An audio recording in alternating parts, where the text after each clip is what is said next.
House Speaker Nancy Pelosi is optimistic they'll vote on President Biden's social spending plan next week, but it might not happen that soon.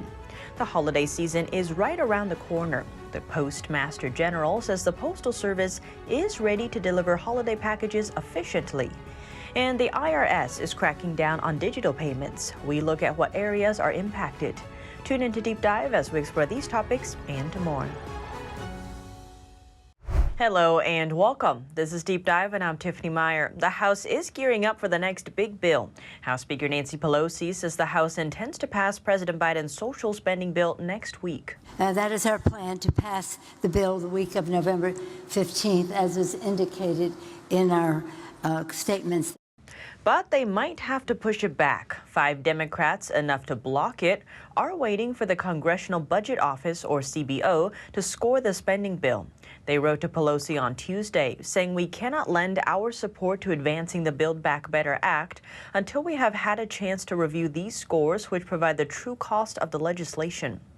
The Congressional Budget Office warning it might not be done with a full cost estimate by next week, saying some parts will be released this week, but other estimates will take longer, particularly for provisions in some titles that interact with those in other titles. Congresswoman Ilhan Omar tweeting, "Translation, Build Back Better Act is not going to happen next week, and everyone should have seen that coming when we decoupled the bills." Although the CBO hasn't released its score yet, another nonpartisan group has. The Committee for a Responsible Federal Budget, or CRFB, says it'll be much more expensive. While the White House estimates it'll cost $1.75 trillion without immigration, the CRFB estimates it'll cost $2.4 trillion. So why are they so different? The CRFB says the bill relies on arbitrary expirations. That means the bill sets some programs to end in a few years, apparently lowering the price tag. But Democrats could easily reauthorize the programs later, making them permanent. Something moderate Joe Manchin warned about earlier this month. What I see are shell games, budget gimmicks that make the real cost of the so-called $1.75 trillion bill estimated to be almost twice that amount if the full time is run out, if you extended it permanently. If the CBO's analysis aligns with this new one, some moderates like Joe Manchin and Kristen Sinema may vote no, forcing Democrats back to the drawing board. The spending bill is different from the infrastructure bill that the House passed last Friday. While the bill is now on the president's desk, Biden is yet to sign it. Despite the bill passing both the Senate and the House, there are mixed reactions. Transportation Secretary Pete Buttigieg calling the infrastructure bill a big deal. This is the largest investment in roads, bridges, and highways since the creation of the interstate highway system. But Republican Senator Rick Scott says a lot of people are frustrated with how it turned out. We were promised that this was infrastructure. Less than half of this bill is roads, bridges, airports, and seaports, and we were promised it was paid for. It's not paid for. So what's in the infrastructure deal? Around $500 billion goes towards new investments for roads, waterways, airports, and electric buses and charging stations. But the other half is murkier, going towards climate initiatives, including $47 billion earmarked for resilience. Some are questioning what falls under these categories. The administration has called the plan, quote, the largest long-term investment in our infrastructure in competitiveness in nearly a century, an investment that will make our economy more sustainable, resilient, and just. And Biden previously said, quote, and we are going to do it all without raising a cent from earners below $400,000. There is no gas tax increase, no fee on electric vehicles. We're going to do it all without raising a cent from earners below $400,000. There's no gas tax increase, no fee on electric vehicles. But ways to pay for the bill are also coming under scrutiny. Biden has said it's fully paid for. The CBO found the bill will actually add billions of dollars to the deficit over 10 years. Mark Goldwyn, senior vice president at the Committee for a Responsible Federal Budget, which is a nonpartisan group that tracks federal spending, told CNN that legislation would directly add roughly $350 billion to the deficit when taking into account $90 billion of spending in new contract authority. Lawmakers had banked heavily on repurposing unused COVID-19 relief funds to pay for the legislation. That's according to the bill text and a 57-page summary of the bill. But Goldwyn said the CBO found using those measures would amount to around $22 billion in savings, rather than the roughly $263 billion claimed by lawmakers. And lawmakers claimed Federal Communications Commission spectrum auctions would generate $87 billion.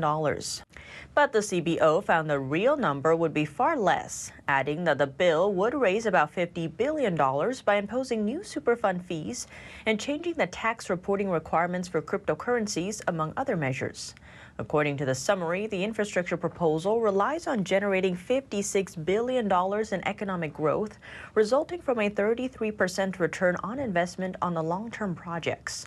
Biden initially called for raising taxes on corporations to fund the infrastructure investments, but that proposal did not make it into the final package. That's after strong opposition from Republicans.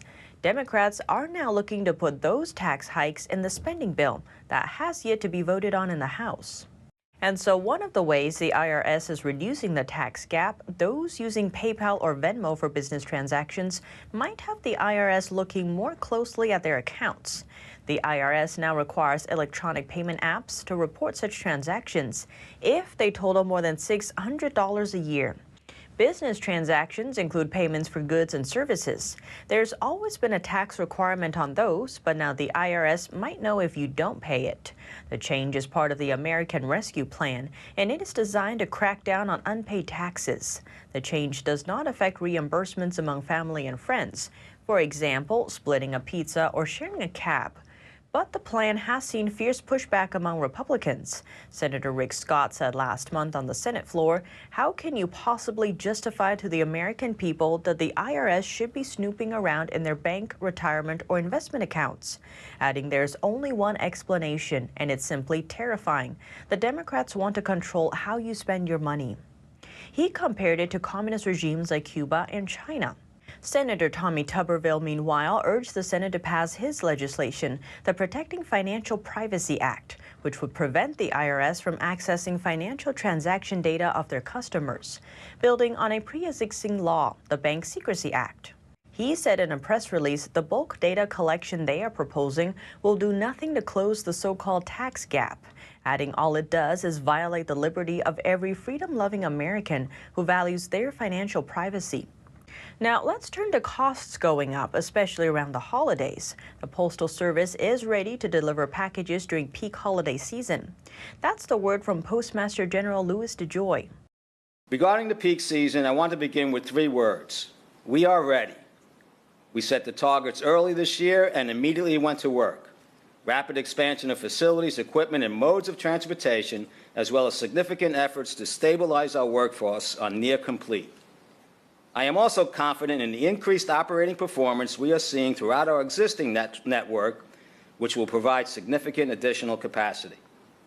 Dejoy's assertion comes after he previously apologized for slow mail delivery during last year's peak season. It also follows the unveiling earlier this year of a 10-year plan for USPS, involving a series of changes.